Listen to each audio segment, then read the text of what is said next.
tua hi nunga ai lak ka chi ding hin kloi pa viru ki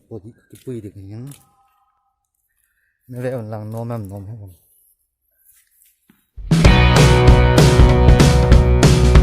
kalambi yang wang sa khul mo mong ring tai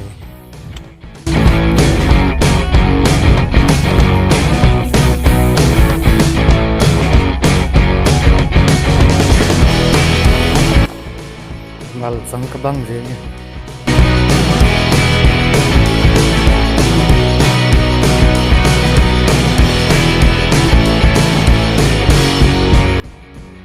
kaloi kaloi viru om na lang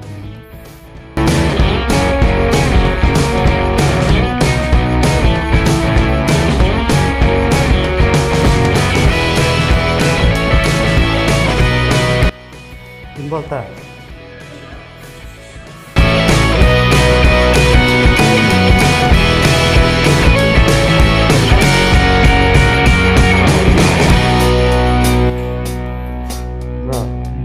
volta nom gì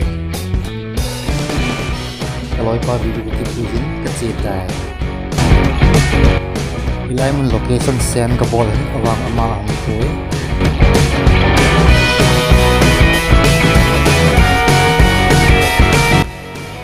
park na lang azo aman ihin ko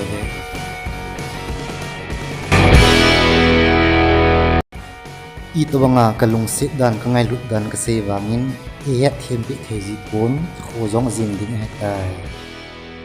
khojin wal phanin ama jong om na lang ka sol pein ki ni jong ka kile hon tai tu tu chun kaum pengin iti ka zol wa chan nom mem poi kaloi pa vilu na ki thop ni wa so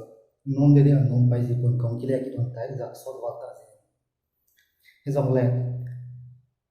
lockdown sunga he to lockdown he extend he be ni lockdown sunga he zol do te ding ateng le zol do chai teng le sathum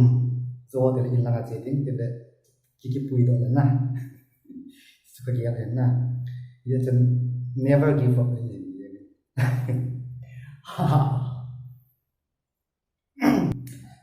mabana yang ipipire mabana yang idwa bang thu hum na la dinga kain het sa ki do yan ji ngai ding san ready ni ji ni bo la be anu me nu lim mang cho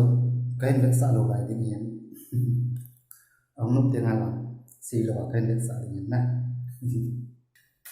love you all from Baizang sim sai channel